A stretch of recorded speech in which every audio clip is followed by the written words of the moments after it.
अस्सलाम वालेकुम, welcome back. उम्मीद है कि आप सब ठीक होंगे, अच्छे से होंगे। तो एज यू नो कि we were discussing about vectors for finance account assistant exam. तो वेक्टर्स एक इम्पॉर्टेंट टॉपिक है। इसमें हम पढ़ रहे थे एक इम्पॉर्टेंट टॉपिक जो इसमें आता है, that is product of vectors. तो प्रोडक्ट ऑफ वेक्टर्स में मैंने आपको बताया कि इसमें दो तरीके से हम वेक्टर्स को प्रोडक्ट करते हैं। अगर हम दो वेक्टर्स को प्रोडक्ट करना चाहेंगे तो हम दो तरीके से उसको प्रोडक्ट कर सकते हैं। तो एक मैंने आपको ये बताया था डॉट प्रोडक्ट, इसको स्केलर प्रोडक्ट भी कहते हैं। दूसरा इसमें आता है क्रॉस प्रोडक्ट, जिसको वेक्टर प्रोडक्ट भी कहते हैं। डॉट प्रोडक्ट को हमने पिछले वीडियो में कंप्लीट किया है।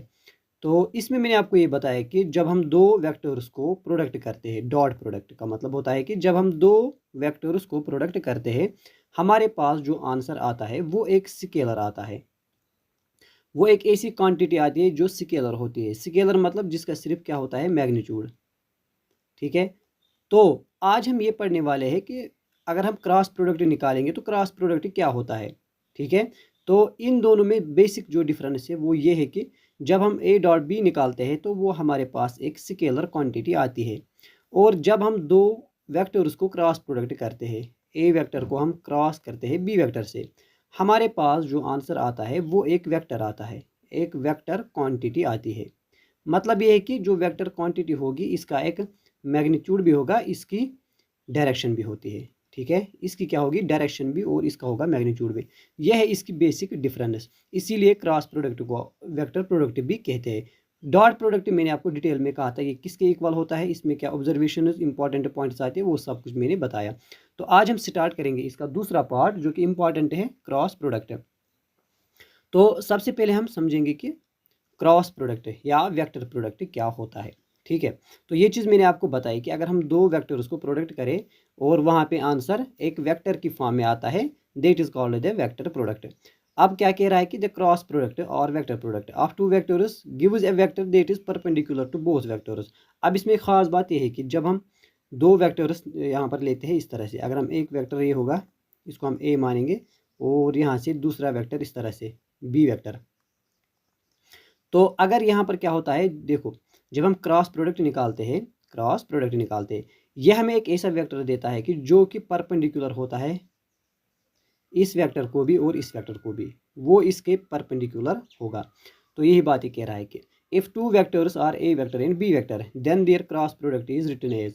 तो रिटन राइट कैसे करते हैं हम, मतलब डिनोट कैसे करेंगे, इस तरह से ए क्रॉस बी। तो ए डॉट बी में डॉट आता था यहाँ पर आएगा क्रॉस प्रोडक्ट। ठीक है। अब ये किसके इक्वल होता है, ये हमें यहाँ पर समझना है। जब हम डॉट प्रोडक्ट निकालते थे हम कहते थे कि dot product is equal to mod A vector mod B vector cos theta, यही कह रहे थे। तो इसका मतलब था कि ए यहाँ पर magnitude of A vector, B magnitude of B vector mod vector cos theta, theta angle होता है उनके दरमियान। ठीक है। इस तरह से ये ए वेक्टर, ये बी वेक्टर, ये इनके दरमियान क्या था, थीटा एंगल। तो अगर हम इसमें कॉस यूज़ करते, देखो ए डॉट बी मतलब अगर हम पहले हम इन दोनों का मैग्नीट्यूड निकालते थे और फिर इसमें कॉस थीटा, जो थीटा होगा उसमें कॉस का मल्टीपल करते थे, जो आंसर होगा वही हमारे पास डॉट प्रोडक्ट होता है।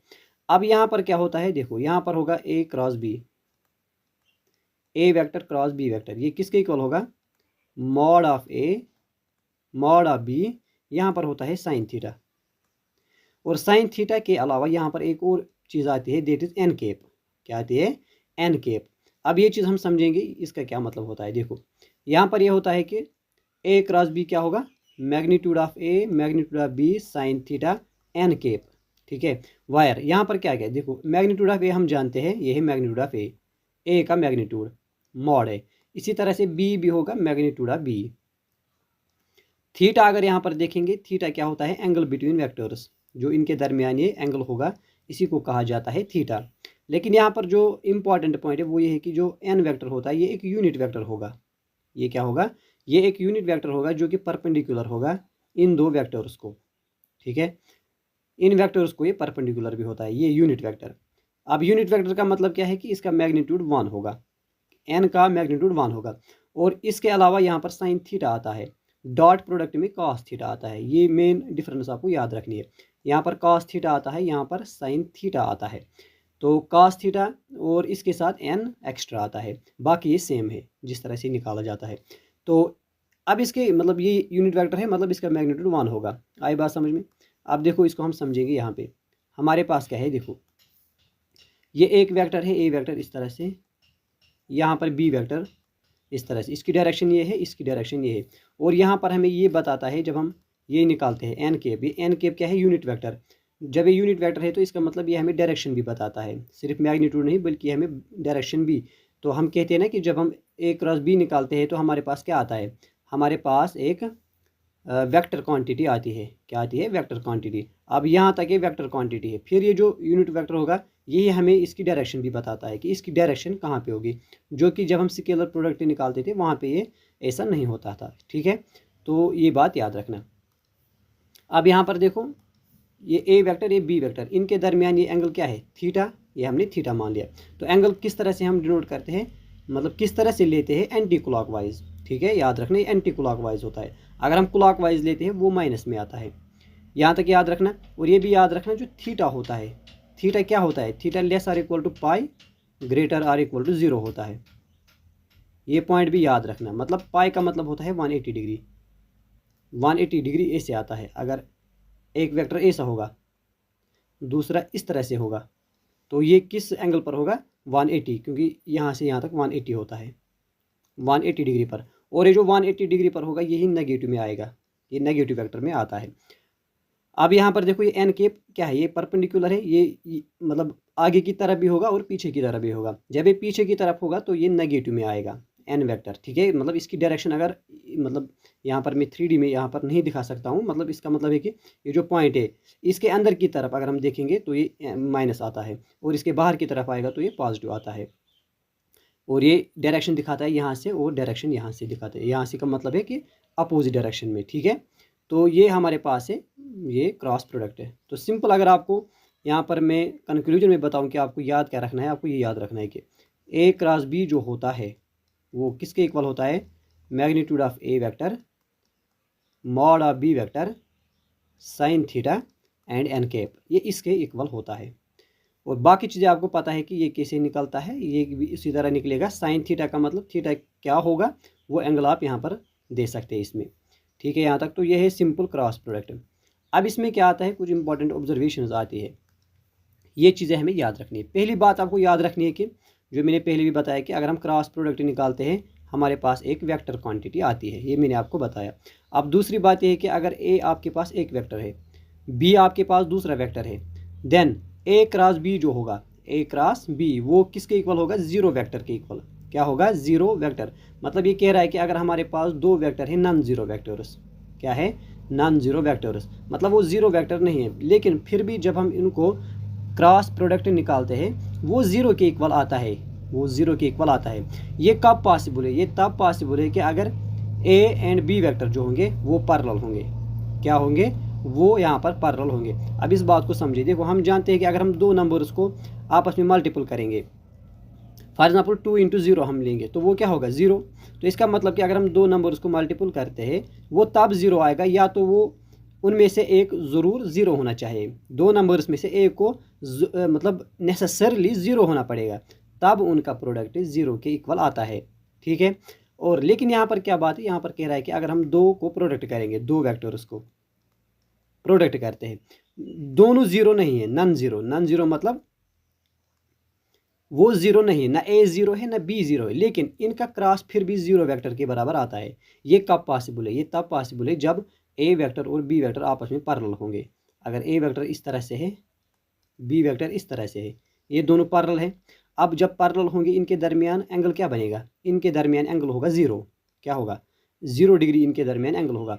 फिर अगर हम इनका क्रॉस निकालेंगे, ए क्रॉस बी निकालेंगे, तो ए क्रॉस बी होता है magnitude A magnitude B sine theta. ठीक है, और एन केप, जो एन केप होगा यूनिट वेक्टर, उसका मैग्नीट्यूड 1 ही होगा, 1 होगा। लेकिन यहाँ पर साइन थीटा, थीटा क्या है यहाँ पर 0, क्या है 0। तो अगर हम देखेंगे साइन 0 क्या होता है, साइन 0 होता है 0। अब ये सारा क्या इक्वल होगा, 0, 0 से इसको मल्टीपल करो तो 0 आएगा हमारे पास।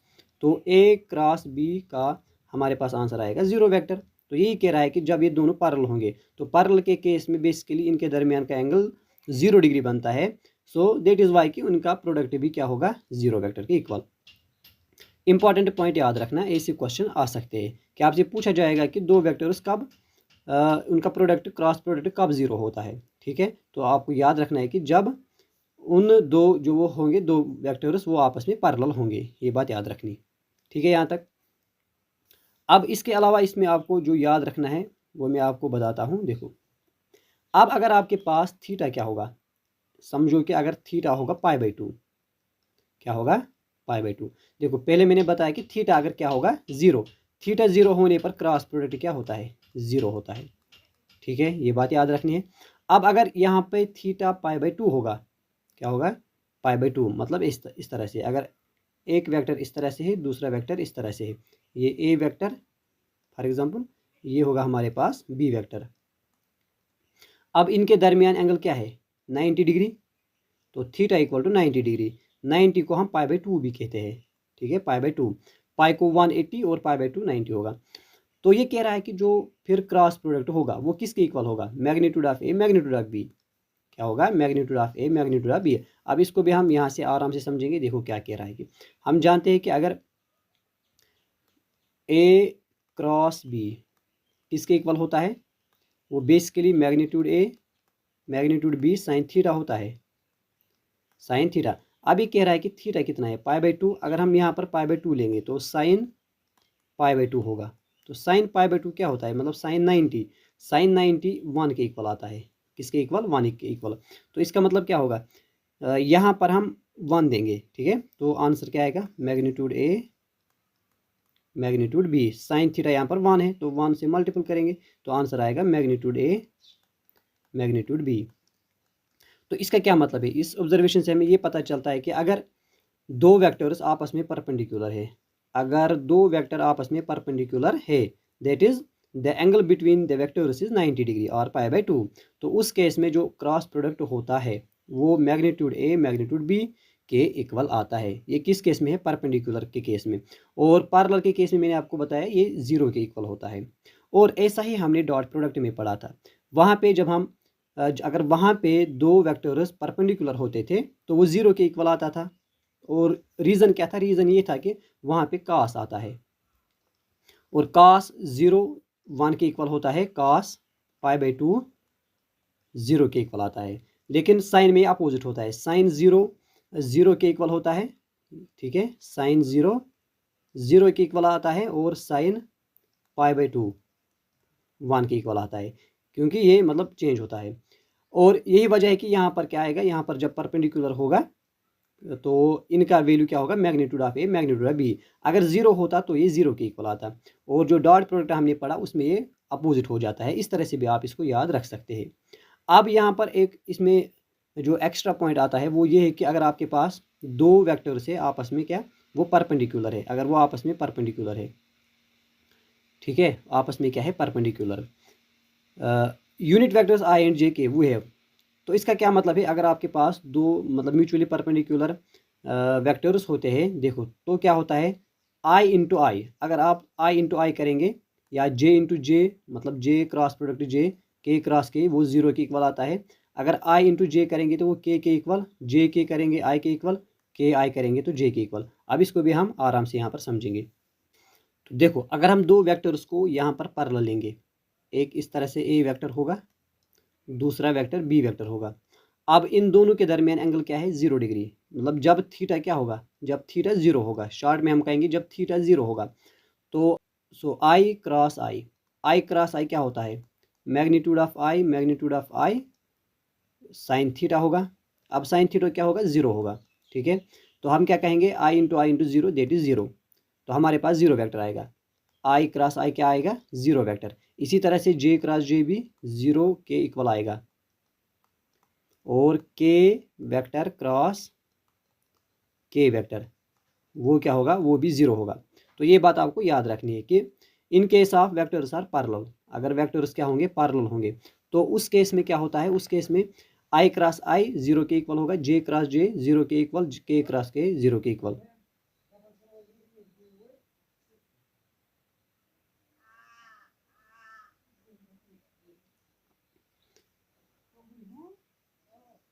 और इसी तरह से अब अगर वेक्टर्स क्या होंगे परपेंडिकुलर, क्या होंगे परपेंडिकुलर, परपेंडिकुलर के केस में आपको क्या याद रखना है, this is A vector, this is B vector, तो इनके दरमियान थीटा क्या होगा 90 डिग्री या π/2। तो इस केस में आपको इस तरह से याद रखना है, यहाँ पर आई जे एंड के लेना है, इस तरह से डायरेक्शन ये रखनी है एंटी क्लॉकवाइज। तो अब क्या करना है, देखो अगर हम आई इंटू मतलब आई क्रॉस जे निकालेंगे, आई क्रॉस जे, तो उसके बाद के आता है तो वो के इक्वल होगा, मतलब आई क्रॉस जे वो क्या होगा, वो के इक्वल होगा, ठीक है। और इसी तरह से अगर हम जे क्रॉस के निकालेंगे, जे क्रॉस के निकालेंगे तो वो क्या होता है, जे के फिर आई आता है तो वो आई के इक्वल होगा। अगर के आई का निकालेंगे, के वेक्टर क्रॉस आई वेक्टर, तो वो जे के इक्वल होगा। तो यहाँ पर आपको इस तरह से याद रखना है। और अगर इसका जो रोटेशन होगा, जो इसका डायरेक्शन होगा, अगर वो चेंज हो जाएगी, मतलब अगर हम इस तरह से निकालेंगे जे इंटू आई, जे क्रॉस आई, जे क्रॉस आई, तो वो माइनस के इक्वल आएगा। सिमिलरली अगर के क्रॉस जे निकालेंगे तो वो माइनस आई के इक्वल होगा, आई क्रॉस के अगर निकालेंगे तो वो माइनस जे के इक्वल होगा। सिंपल याद रखना, अगर डायरेक्शन यहाँ पर एंटी क्लॉकवाइज हुई तो वो पॉजिटिव में आता है, याद ऐसे रखना है, पहले आई जे के लिखना है। फिर अगर इनका जो डायरेक्शन होगा अगर वो चेंज हुआ, अपोजिट हुआ, क्लॉकवाइज हुआ, तो इसमें क्या आता है, इसमें माइनस में आता है, ठीक है। बिकॉज ये इसलिए होता है कि क्योंकि जो हम एंगल अक्सर मेजर करते हैं वो हम एंटी क्लॉकवाइज मेजर करते हैं, अगर क्लॉकवाइज करते हैं तो वो नेगेटिव में आता है। तो हम एंगल को दो तरीकों से मेजर करते हैं। तो आई बात समझ में, तो ये है क्रॉस प्रोडक्ट की कुछ इंपॉर्टेंट पॉइंट्स, ये बात याद रखना। और यही बात जब हम डॉट प्रोडक्ट में पढ़ते हैं तो वहाँ पर ये उल्टा हो जाता है। अगर वहाँ पे हम निकालेंगे, अगर हम वहाँ पे आई डॉट आई निकालेंगे, आई डॉट आई निकालेंगे तो वो 1 के इक्वल आता था, और जे डॉट जे वो भी 1 के इक्वल आता था, के डॉट के वो भी 1 के इक्वल आता था, ठीक है। तो ये बात आपको याद रखनी है। और इसी तरह से जब हम वहाँ पे आई डॉट जे, अगर हमें आई डॉट जे निकालना था तो हमारे पास वो क्या आता था, ज़ीरो आता था, ठीक है। तो ये कुछ इंपॉर्टेंट पॉइंट से ये आपको टिप ऑफ द टंग होनी चाहिए क्या होता है इसमें। अब इसमें हम आगे देखेंगे, आगे इसमें आता है एंगल। जिस तरह से वहाँ पे एंगल आता था यहाँ पर भी एंगल आता है। वहाँ पर एंगल कॉस थीटा था, वो इक्वल होता था किसके, A vector dot B vector divide by magnitude of A vector dot magnitude of B vector. अब यहाँ पर साइन थीटा क्या होगा, साइन थीटा होता है magnitude of A cross B vector divide by magnitude of A vector magnitude of B vector, ये होता है क्रॉस प्रोडक्ट। उसी तरह से है, लेकिन फ़र्क बस इतना है, यहाँ पर क्रॉस प्रोडक्ट आता था, वहाँ पे डॉट प्रोडक्ट आता था, यहाँ पर क्रॉस प्रोडक्ट आएगा। अब देखो डॉट प्रोडक्ट में हमने ये पढ़ा था कि अगर हम ए डॉट बी निकालेंगे वो बी डॉट ए के इक्वल होता था, मतलब जो डॉट प्रोडक्ट है, डॉट प्रोडक्ट वो क्या है, वो कम्यूटेटिव है, कम्यूटेटिव है। मतलब ये है कि अगर हम ए डॉट बी निकालेंगे वो बी डॉट ए के इक्वल आता है।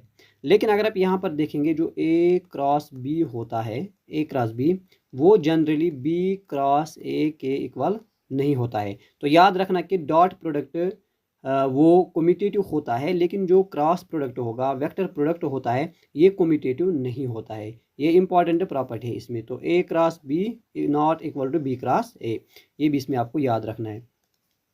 अब इसमें आता है, देखो जिस पर क्वेश्चन आता है और जिस पर पिछली बार भी क्वेश्चन आया था, that is the area of triangle. अगर हमें एरिया ऑफ ट्रायंगल निकालना होगा तो हम कैसे निकालेंगे।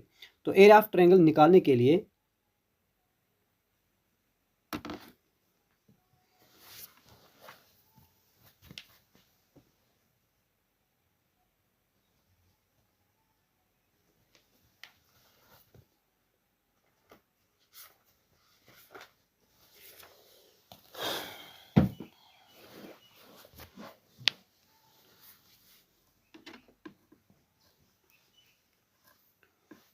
हम यहाँ पर एक ट्रायंगल बनाएंगे। ट्रायंगल कैसे बनाएंगे, इस तरह से, मगर वेक्टर की ट्रायंगल लेंगे। ये एक वेक्टर होगा, इसको हम नाम देंगे, और यहाँ पर पहले दूसरा इस तरह से लेंगे।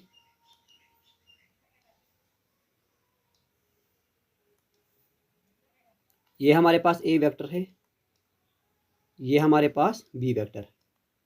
इनके दरमियानी एंगल थीटा होगा।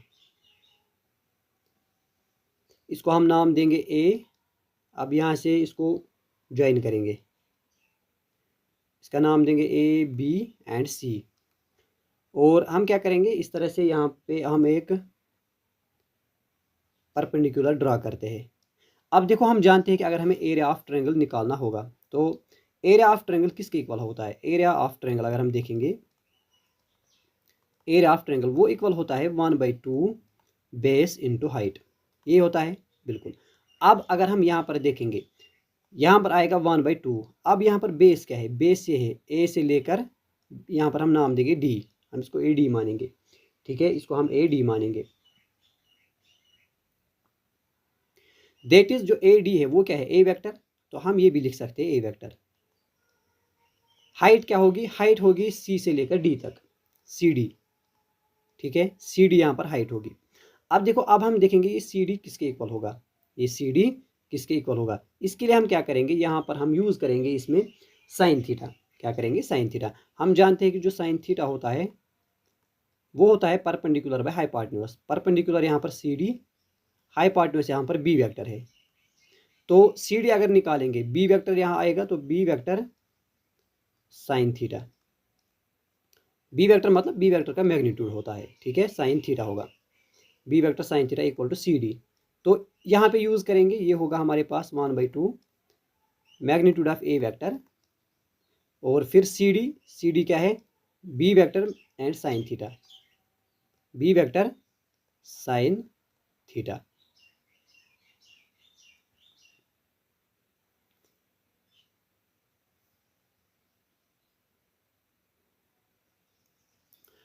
This is 1/2। अब अगर हम यहाँ पर ये देखेंगे, magnitude of B sine theta, ये किसके इक्वल होता है? यही होता है क्रॉस प्रोडक्ट। हम जानते हैं यही क्या होता है? क्रॉस प्रोडक्ट, इसी के इक्वल होता है। तो इसको हम लिख सकते हैं magnitude of A vector cross B vector. तो ये चीज़ आपको याद रखनी है कि एरिया ऑफ ट्रायंगल क्या होता है। Area of triangle is equal to 1/2 magnitude of A vector cross B vector होता है। आई बात समझ में? तो ये होता है एरिया ऑफ ट्रायंगल। तो ये बहुत इंपॉर्टेंट फार्मूला है, इस पर हम क्वेश्चन भी करेंगे, देखेंगे क्वेश्चन किस तरह से हम सॉल्व करेंगे इसके यूज से, और एरिया ऑफ ट्रायंगल एग्जाम में आता है। तो यह है एरिया ऑफ ट्रायंगल। आई बात समझ में? ये याद रखना है कि एरिया ऑफ ट्रायंगल क्या होता है, 1/2 ए वेक्टर क्रॉस बी वेक्टर। मतलब आपके पास गिवन होंगे दो वेक्टर्स, आपको दो वेक्टर्स दिए जाएंगे, तो आप सबसे पहले उनका क्रॉस निकालेंगे, फिर उसमें 1/2 करेंगे, तो आपके पास एरिया ऑफ ट्रायंगल आएगा। बहुत सिंपल है, क्वेश्चन करते वक्त ये हम अच्छे तरीके से समझेंगे। यह है area of triangle. And similarly हमारे पास आता है एरिया ऑफ पैरेललोग्राम। अगर हमें पैरेललोग्राम का एरिया निकालना होगा तो वो किसके इक्वल होता है? हम जानते हैं कि अगर हम पैरेललोग्राम यहाँ पर बनाएंगे, इसको नाम देंगे A B C and D. This is parallelogram A B C D. और ए बी सी डी में क्या होता है, हम जानते हैं कि इसको हम नाम देंगे इस तरह से, यहाँ होगा ए वेक्टर, ए से बी तक, ये होगा बी वेक्टर, ये होगा इनके दरमियान थीटा, ठीक है, ये होगा थीटा। अब यहाँ से हम इस तरह से एक परपेंडिकुलर ड्रा करते हैं, तो एरिया पैरेललोग्राम जो हम निकालते हैं वो बेस इंटू हाइट होता है। अगर यहाँ पर बेस देखेंगे, यहाँ पर बेस क्या है? ए वेक्टर, और क्रॉस यहाँ पर क्या है? B vector.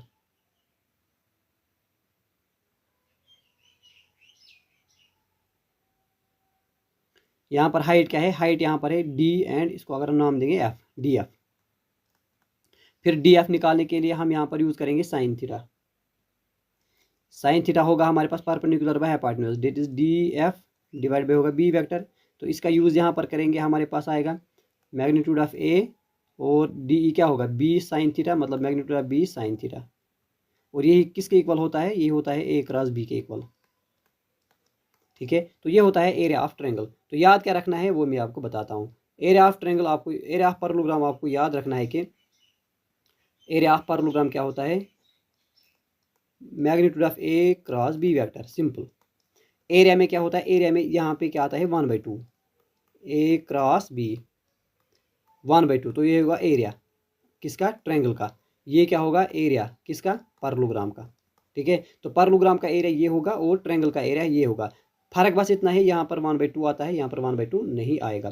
तो ये मैंने आपको बताया कि किस तरह से आता है। ये आपको याद रखने की ज़रूरत नहीं है किस तरह से आता है, लेकिन ये ज़रूर याद रखिए कि किसके इक्वल होता है। So this is the area of parallelogram. ठीक है, तो आई बात समझ में। अब इसमें नेक्स्ट मोस्ट इंपॉर्टेंट पॉइंट आता है कि हम किस तरह से क्रॉस प्रोडक्ट निकालते हैं with the help of determinant. With the help of determinant, देखो ये मोस्ट इंपॉर्टेंट है, यही सबसे ज़्यादा यूज़ होगा। जब हम क्रॉस प्रोडक्ट निकालेंगे हम इस तरह से निकालेंगे। ठीक है, तो क्या होता है, देखो ये आपके पास एक वेक्टर है, ये आपके पास दूसरा वेक्टर है। ए वेक्टर आपके पास A1i cap, A2j cap, A3k cap. B vector आपके पास B1i cap, B2j cap and B3। इस तरह से आपके पास वेक्टर होगा। अब आपको सिंपली क्या करना है, आपको सिंपली यहाँ पर अगर आपको A क्रॉस B निकालना है तो आप क्या करेंगे, आप मॉड लेंगे, डिटर्मिनेंट लेंगे या मॉड डिटर्मिनेंट। ये होता है डिटर्मिनेंट। पहले आप इनके I और J को लिखेंगे, I J K को लिखेंगे, फिर इसके बाद इनके कोएफिशिएंट्स लिखने हैं। पहले यहाँ पर कोएफिशिएंट A1 A2 A3, तो वो इसके नीचे लिखेंगे A1 A2 A3। फिर जो दूसरा वेक्टर होगा उसके कोएफिशिएंट लिखेंगे B1 B2 B3, B1 B2 B3। अब इसको हम एक्सपेंड करेंगे। डिटर्मिनेंट हम जानते हैं, वो हमने पढ़ा था डिटर्मिनेंट में किस तरह से। पहले आई से इसको डिटर्मिनेंट निकालेंगे, ये कॉलम ये रो cancel, A2 B2 minus A3 B2, यहाँ पर 3 होगा, A2 B3 minus A3 B2, फिर माइनस आता है, फिर J से करेंगे, ये कॉलम और ये रो कैंसिल हो जाएगा। यहाँ पर A1 B3 का multiple A1 B3 minus A3 B1 ऐसे निकालेंगे। फिर के केप प्लस में आएगा, के केप। फिर ये कॉलम और ये रो हम यहाँ से डिलीट करते हैं, यहाँ पर बचेगा A1 B2 minus A2 B1। तो इस तरह से हम निकालेंगे। डिटर्मिनेंट की फॉर्म में हमारे पास क्या आएगा, A cross B। So this is most important formula, यही सबसे ज़्यादा हम यूज़ करेंगे। Determinant formula for cross product. Cross product में हम with the help of determinant कैसे निकालेंगे क्रॉस प्रोडक्ट। ठीक है, अब इसको समझने से के बाद हम यहाँ पर देखेंगे एक क्वेश्चन, ताकि हमें अच्छे तरीके से समझ में आएगा। यहाँ पर हमारे पास क्या है, एक वेक्टर है 2i j + 3k। Cross product निकालना है तो हम निकालेंगे A क्रॉस B। क्या होता है, डिटर्मिनेंट I J K, ये बताया। ठीक है, I J K लिखेंगे, फिर लिखेंगे इनके कोएफिशिएंट्स को। A वेक्टर का कोएफिशिएंट है 2 1 एंड 3, 2 1 एंड 3। बी का कोएफिशिएंट क्या है, 3 5 माइनस 2, 3 5 माइनस 2। अब इसको एक्सपेंड करेंगे, आई से ये कॉलम ये रो कैंसिल, 2 × 1 -2, फिर माइनस आता है 3 5 15, फिर माइनस जे आएगा, दूसरा माइनस आता है, तीसरा प्लस आता है। जे के कॉलम और जे के रो को डिलीट करेंगे, 2 × 2 -4 बचेगा। जब हम इसको और इसको कैंसिल करेंगे, ये 4 एलिमेंट्स यहाँ पर बचेंगे, 2 3 3 एंड -2। 2 × -2 -4 होता है, 3 × 3 9 होता है, -9। फिर के से करेंगे, के क्या होगा, ये कॉलम और ये रो कैंसिल हो जाएगी। यहाँ पर 2 × 5 10 -3 × 1 3 होगा। अब यहाँ पर देखो 15 - 2 17, दैट इज -17 और आई केप। यहाँ पर देखो 9 4 -13, -13 इंटू माइनस वो प्लस होगा, तो प्लस होगा 13j केप। यहाँ पर प्लस आएगा 10 - 3 7 और के केप। तो ये हमने निकाला क्रॉस प्रोडक्ट। क्या निकाला, क्रॉस। अब हमें इसका मैग्नीट्यूड निकालना है। तो इसका मैग्नीट्यूड हम कैसे निकालते हैं, √ऑफ आई कोएफिशिएंट के स्क्वायर, आई जब आई का जो कोएफिशिएंट होगा उसका square, that is 17 square, minus होगा तो प्लस ही आएगा 17 स्क्वायर, फिर आएगा 13 स्क्वायर, फिर आएगा 7 स्क्वायर। तो क्या होगा, ये यहाँ पर लिखेंगे 17 स्क्वायर क्या होता है, शायद 289, और प्लस 13 स्क्वायर 169, 7 स्क्वायर 49 होता है। 9 + 9 18 + 9 क्या होगा, 27। 2 कैरी आएगा, 4 + 2 इज 6, 6 + 6 इज 12, 12 + 8 दैट इज 20, 2 को कैरी करेंगे। यहाँ पर बचेगा 1, 1 + 2 इज 3, 3 + 2 इज 5, दैट इज 507। तो 507 हमारे पास इसका आंसर होगा। तो क्रॉस प्रोडक्ट ये होगा, और क्रॉस प्रोडक्ट का मैग्नीट्यूड भी हमें निकालना है, वो ये है। तो अगर यहाँ पर सिंपल A क्रॉस B निकालना होता, अगर यहाँ पर सिंपल A क्रॉस B निकालना होता तो वो आंसर ये होता, लेकिन हमें इसमें मैग्नीट्यूड भी निकालना है का मैग्नीट्यूड, तो मैग्नीट्यूड होगा यहाँ पर 507। ठीक है यहाँ तक। तो इस तरह से आप करना है, बहुत ईजी है, यह आपको अच्छे तरीके से आएगा। अब देखो दूसरा क्वेश्चन हमारे पास क्या है, find a unit vector perpendicular to each of the vectors A plus B vector and A minus B vector. A और बी हमारे पास गिवन है, तो ए भी गिवन है, बी भी गिवन है। पहले हम ए प्लस बी निकालेंगे, फिर ए माइनस बी निकालेंगे, फिर इनके दरमियान हम वो वेक्टर निकालेंगे, यूनिट वेक्टर निकालेंगे जो कि परपेंडिकुलर होगा इन दोनों को। तो वही क्रॉस प्रोडक्ट वही होता है, मैंने बताया कि क्रॉस प्रोडक्ट में क्या आता है, वो क्या होता है, वो एक ऐसा वेक्टर होता है जो दोनों का परपेंडिकुलर होता है। तो बेसिकली पहले हम ए प्लस बी निकालेंगे, फिर ए माइनस बी निकालेंगे, फिर उन दोनों का हम क्रॉस प्रोडक्ट निकालेंगे। तो यहाँ पर क्या है, ए प्लस बी अगर हम निकालेंगे, A plus B vector direct यहाँ पर निकालेंगे, तो मतलब जो इनके कोफिशिएंट्स होंगे उनको हम ऐड करेंगे। यहाँ पर आई का कोफिशिएंट 1, यहाँ पर आई का कोफिशिएंट 1, 1 + 1 दैट इज 2i। जे के देखो, जे यहाँ पर 1, यहाँ पर 2, 2 + 1 3, 3j। यहाँ पर 3 के, यहाँ पर 1 के, दैट इज 4, 3 + 1 इज 4k। अब इसी तरह से माइनस भी निकालेंगे, ए केप, यहाँ पर ए माइनस बी क्या होगा, इन दोनों का माइनस, 1 - 1 0 होगा तो नहीं लिखेंगे, J minus 2j minus J cap होगा, फिर यहाँ पर 1 - 2k माइनस 2k केप होगा। ठीक है, अब इन दोनों का हम क्रॉस निकालेंगे, A plus B vector cross A minus B vector. तो क्या होता है क्रॉस, आई जे के, ये होता है बिल्कुल। फिर आई का कोफिशिएंट क्या है, 2 पहले वेक्टर का, फिर 3, फिर 4। अब दूसरे वेक्टर में पहले आई यहाँ पर नहीं तो वो 0 होगा, फिर जे से यहाँ पर -1 होगा, के का कोफिशिएंट -2 होगा। इसको सॉल्व करेंगे, आई यहाँ पर लिखेंगे, देखो ये कैंसिल, ये कैंसिल, 3 2 -6 -6 + 4, -6 + 4 क्या होता है, -6 + 4 -2 होगा। डायरेक्ट लिखता हूँ। इसी तरह से आपको भी एग्जाम में करना है, आपको पूरा नहीं लिखना है, फिर इसको दिमाग में करना है। फिर -j आता है, ब्रैकेट में क्या आएगा, देखो ये कैंसिल, ये कैंसिल, 2 2 होता है -4, -4 -0 -4 ही होगा। फिर प्लस के आता है, के का कॉलम, के का रो डिलीट करेंगे, 2 × 1 -2 -0 दैट इज -2। ठीक है, तो ये होगा -2i + 4j -2k। तो ये होगा हमारे पास ए क्रॉस बी। ठीक है, ये वेक्टर। तो इस तरह से आपको ये क्वेश्चन करना है। अब यहाँ पर नेक्स्ट क्वेश्चन हमारे पास क्या है, find the area of A triangle having points. ये हमारे पास पॉइंट्स गिवन है, हमें एरिया ऑफ ट्रायंगल निकालना है। तो एरिया ऑफ ट्रायंगल हम जानते हैं क्या होता है, 1/2 ए क्रॉस बी। अब यहाँ पर हम देखो ये 3 वेक्टर्स है यहाँ पर इस तरह से, तो ये होगा ए पॉइंट, ये होगा फॉर एग्जांपल बी पॉइंट, ये होगा सी। तो पहले हम इस वेक्टर को निकालेंगे, फिर इस वेक्टर को निकालेंगे, इसका नाम देंगे इसी तरह से। अब अगर हम ए और बी का वेक्टर निकालेंगे, ए बी वेक्टर क्या होता है, ये वही होता है वेक्टर ज्वाइनिंग 2 पॉइंट जो हमने पिछले क्लास में पढ़ा था। कैसे निकलता है, यहाँ पर 1 है, यहाँ पर क्या है 1, तो 1 - 1 क्या होता है, 0 होता है, दैट इज 0i, 0i। 2 - 1 क्या होता है, 1j, 3 - 1 2k। इसी तरह से अब निकालेंगे ए सी, ए बी और ए सी निकालेंगे, तो ए सी वेक्टर क्या होगा, तो ए और सी का वेक्टर दैट इज 2 - 1 क्या होगा 1 दैट इज आई, और 3 माइनस ये 1, ये 3 minus this 1, 3 - 1 that is 2 + 2j, फिर 1 - 1 दैट इज 0k। आई बात समझ में। अब इन दोनों का हम क्या निकालेंगे, cross, A B cross A C. ठीक है, मैग्नीट्यूड नहीं, तो ये वेक्टर है, मतलब ए बी कौन सा वेक्टर है, बी वेक्टर, ए और ए सी क्या है, ए वेक्टर। अब क्या होता है, आई जे एंड के, आई जे एंड के।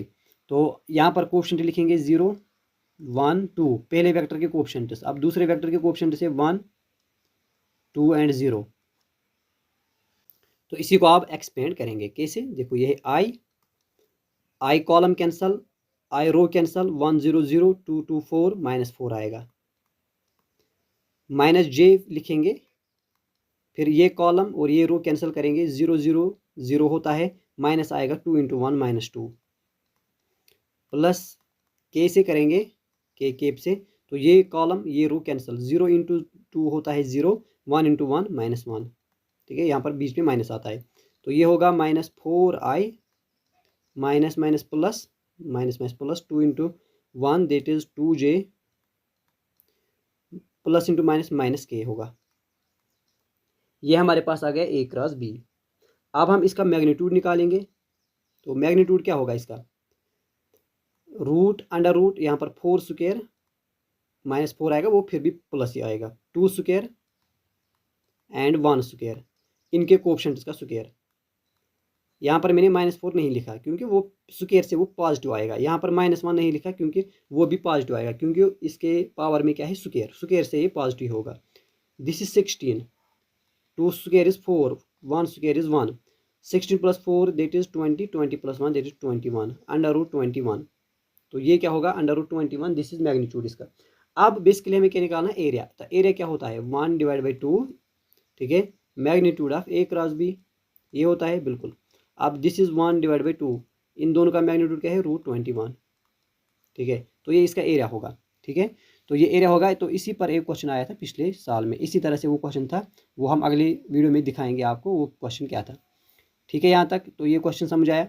अब हम आगे जाएंगे, इस क्वेश्चन को करेंगे, find the area of parallelogram. अब ये पैरेललोग्राम का एरिया निकालना है, whose adjacent sides are given, A vector आपके पास है, बी वेक्टर आपके पास है, सिंपल क्या निकालेंगे इसका क्रॉस प्रोडक्ट, ए क्रॉस बी, तो यही इसका एरिया भी होगा। तो क्या होगा, देखो आई जे के, आई के कोएफिशिएंट लिखेंगे, सॉरी ए वेक्टर के कोएफिशिएंट लिखेंगे 3, 1 एंड 4, ये बात समझ आती है। देखो आई का कोएफिशिएंट 3, जे का कोएफिशिएंट कुछ नहीं है मतलब 1, के का कोएफिशिएंट यहाँ पर 4 लिखा हमने, बी अब देखेंगे बी वेक्टर, इसका कोएफिशिएंट आई का कोएफिशिएंट क्या है 1, बी का कोएफिशिएंट -1, के का कोएफिशिएंट, जे का कोएफिशिएंट -1, के का कोएफिशिएंट 1, तो इसको करेंगे, देखो आई ये कैंसिल 1 इंटू 1 1 होता है, माइनस आता है बीच में, 4 इंटू 1 -4 होगा, 4 into -1 -4 that is 1 plus 4, 1 plus 4 होता है 5, फिर माइनस जे लिखेंगे, ये कॉलम कैंसर, ये रो कैंसल, 3 इंटू 1 3, -4 इंटू 1 4, 3 -4 होता है -1, फिर के आएगा के, यहाँ पर के रो कैंसल, के column cancel, 3 into 1 -3, minus into 1 -1 into 1 1, so -3 -1 that is -4, this is 5i minus minus plus j into 1 j cape plus minus minus k into 4 that is 4k cape, ठीक है। तो इसका मैग्नीट्यूड अगर हम निकालेंगे तो वो क्या होगा, √5 स्क्वायर प्लस 1 स्क्वायर, जे का कोएफिशिएंट 1 है, प्लस के का कोएफिशिएंट -4 दैट इज 4 स्क्वायर, या -4 भी लिख सकते हैं।